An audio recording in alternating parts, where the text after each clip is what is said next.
জান্নাতে যাইতে চাও? কয় হ্যাঁ। পুলসিরাতের রাস্তা পাড়ি দাও। কেন? ওয়া ইম মিনকুম ইল্লা ওয়ারিদুহা, এমন কোন ব্যক্তি নাই সেই পুলসিরাতের রাস্তা পাড়ি দিবে না।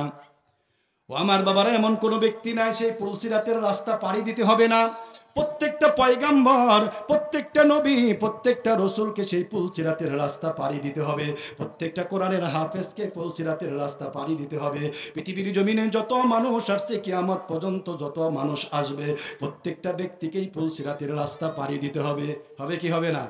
কারণ পুলসিরাতের ওই পারেই কি, আরা জোরে, আরা জোরে, আর পুলসিরাতের নিচে কি? জাহান্নাম। এবার একটু খেয়াল করেন, মসজিদ কত দামি দেখেন, কত দামি। আমি এটা বোঝানোর জন্য এতগুলো কথা খরচ করছি।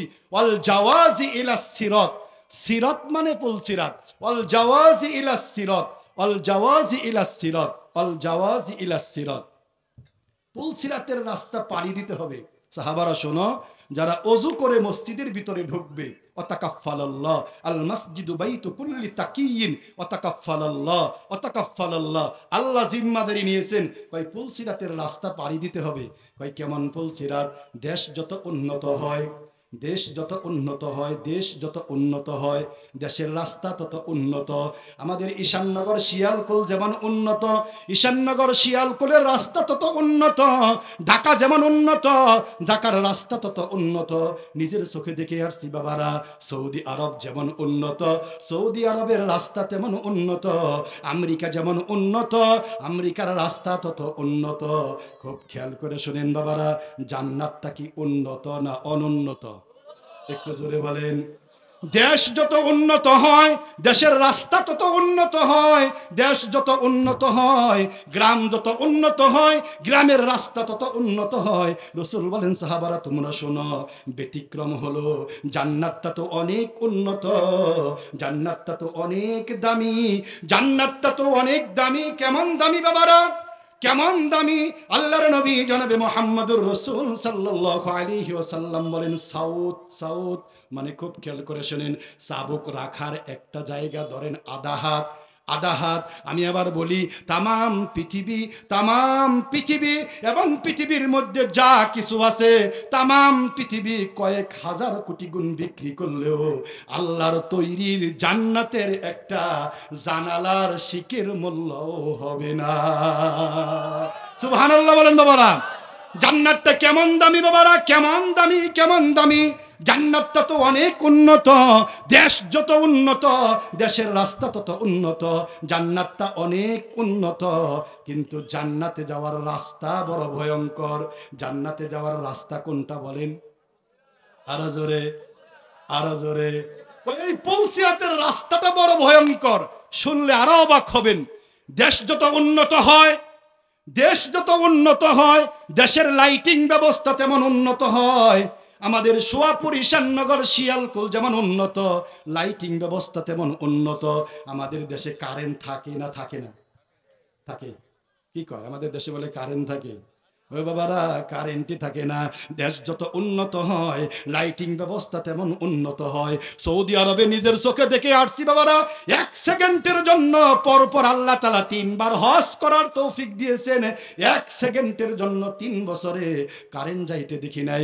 আমাদের সোয়াপুরে অনেক লোক আমেরিকায় থাকে, কই হুজুর কারেন্ট কখন যায় আমরা আজ পর্যন্ত দেখি নাই। দেশ যত উন্নত হয়, দেশের লাইটিং ব্যবস্থা তেমন উন্নত। জান্নাতটা তো অনেক উন্নত, অনেক উন্নত। কিন্তু জান্নাতে যাওয়ার যে রাস্তা, পুল, সেই পুলসিরাত, পুলসিরাতের সেখানে এত ভয়ঙ্কর, সেই পুলসিরাতের রাস্তার মধ্যে কোনো বাতি নাই। কি নাই? কোনো বাতি নাই, কোনো লাইট নাই, কিচ্ছু নাই। এবার আমি যেই জিনিসটা বুঝাইতে চাইতেছি বাবারা, দেখেন মসজিদ কত দামি, কত দামি। একটা অল জাওয়াজি ইলা সিরাত, ওযু করে তুমি মসজিদের ভিতরে ঢুকবা। মসজিদ বলেন তো কার ঘর? আরো জোরে। ওযু করে মানুষ নামাজ পড়ে, ওযু করে মানুষ নামাজ পড়ে। এই যে ওযু করে যে মসজিদের ভিতরে ঢুকলো, নামাজটা কার জন্য? আরো জোরে, কার জন্য? আল্লাহর জন্য। সাহাবারা তোমরা শোনো, ওয়াল জাওয়াজি ইলা সিরাত, ওযু করে মসজিদের ভিতরে ঢুকবা। আর এই পুলসিরাতের রাস্তা ভয়ঙ্কর একটা রাস্তা, পাড়ি দেওয়ার দায়িত্ব নিয়েছে স্বয়ং আমার আল্লাহ। কয় তুমি ওযু করে মসজিদের ভিতরে ঢুকবা, মসজিদ দামি দামি দামি দামি, মসজিদ দামি অনেক দামি, তো আল্লাহ তাআলা তোমাকে জিম্মাদার নিয়েছেন। আল্লাহ তাআলা এই পুলসিরাতের রাস্তা পাড়ি দেওয়ার দায়িত্ব নিয়েছে স্বয়ং কে? আরো জোরে, আরো জোরে বলুন তো বাবারা, মসজিদ দামি না বা দামি? আরো জোরে দামি। হ্যাঁ, এতক্ষণে আলোচনা যদি বুঝে থাকেন, আমি আর লম্বা করব না, আমি আর লম্বা করব না। মসজিদ অনেক, বলেন অনেক দামি। আহা, পৃথিবীর জমিনে নাই, আজকে উনি নাই। এই মসজিদটা কিন্তু আমি উদ্বোধন করছি। আজকে থেকে মনে করবেন হয়তো 50 বছর আগে না, 50 বছর আগেও না, 30 বছর আগে কয় না, 30 বছর আগেও না, সর্বোচ্চ হলে কয় বছর? 10 বছর, 7 বছর, মাত্র 7 বছর। 7 বছরে আজকে মসজিদের ভিতরে ঢুকে আমার প্রাণটা জড়িয়ে গেছে। এত সুন্দর মসজিদ, এত সুন্দর মসজিদ। আজকে যিনি করছেন, যার উদ্যোগে হয়েছে, উনি পৃথিবীর জমিনে নাই। ওনার বাবা ওনার বাবার জানাজা আমি পড়াইছি, ওনার মার জানাজাও আমি পড়াইছি, আলহামদুলিল্লাহ বলেন। ওনার বাবার সাথে ওনার মাও ওসিয়ত করেছিলেন, ওনার বাবাও ওসিয়ত করেছিলেন জানাজার নামাজটা আরিফ হুজুর পড়াবে। আজকে এখানে মসজিদ উদ্বোধন করেছি বাবারা, মসজিদে এখানে আপনারা এশারের নামাজ পড়ছেন। ওনার বাবা পৃথিবীর জমিন থেকে বিদায় নিয়েছেন।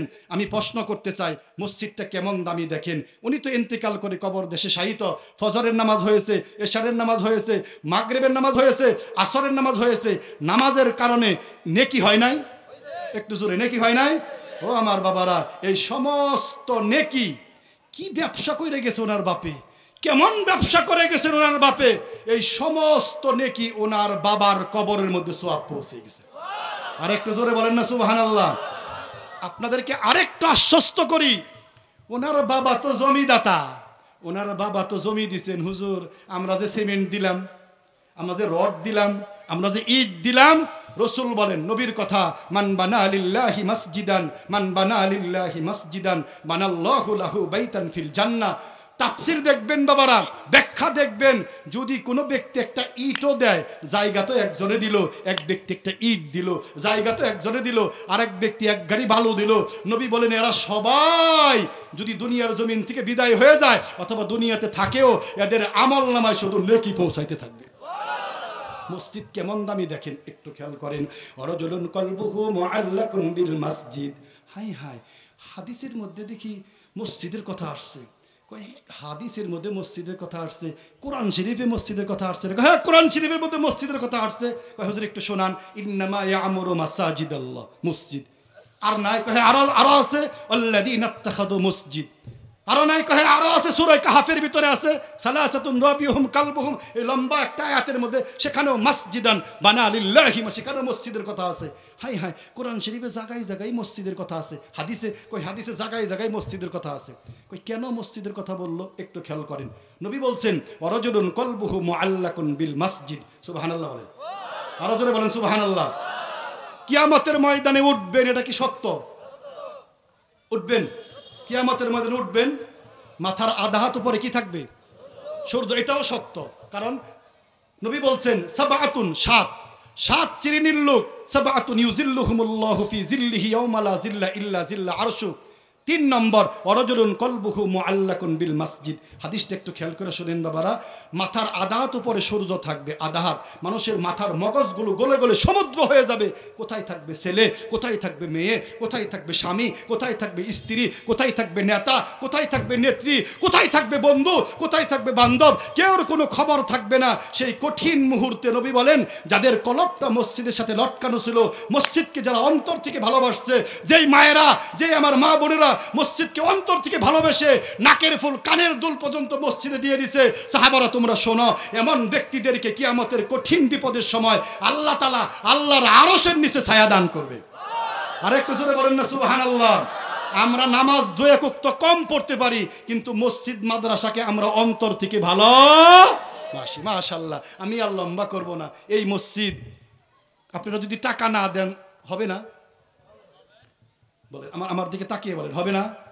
আপনারা জানেন কুয়েতি একটা সংস্থা আছে, কুয়েতি আমার সাথে খুব পরিচিত, এরকম যদি থাকে যে এক জায়গায় এরকম মসজিদের দরকার, আমার সাথে যোগাযোগ করবেন। এরা বাংলাদেশে পুপু করে ঘুরতেছে, কোন জায়গায় মসজিদ লাগবে সমস্ত খরচ কুয়েতি সংস্থা থেকে সমস্ত খরচ দিয়ে মসজিদ করে দিবে। আপনারা যদি টাকা কেউ না দেন, আপনাদের কি ধারণা মসজিদ হবে না? হবেই বাবারা। কেউ নামাজ না পড়লেও দেখবেন ইনশাল্লাহ ফেরেশতারা এসে নামাজ পড়বে, জিনরা এসে নামাজ পড়বে। টাকা কেউ না দিলেও দেখবেন মসজিদ শুরু হয়েছে, হবেই। বরং আমরা দিতে পারলে আমাদের লাভ। সুবহানাল্লাহ বলেন না? আমরা দিতে পারলে আমাদের লাভ। এই জন্য মসজিদ অনেক দামি, অনেক দামি, অনেক দামি। আমার অনেক ভালো লাগছে, আমি আর লম্বা করব না। একজন ব্যক্তি বলেন যে হুজুর কিয়ামতের ময়দানে আরশের নিচে ছায়া পাইতে চাই, কিয়ামতের ময়দানে আরশের নিচে ছায়া পাইতে চাই। মসজিদকে ভালোবাসলে একটু খেয়াল করেন, মানে আলিফাল মসজিদে আলিফাহুল্লাহ, যেই ব্যক্তি মসজিদকে ভালোবাসে আল্লাহ তাআলা তাকে ভালোবাসে। যেই ব্যক্তি মসজিদ রক্ষণাবেক্ষণ করে আল্লাহ তাআলা তাকে মহব্বত করেন, তাকে ভালোবাসেন।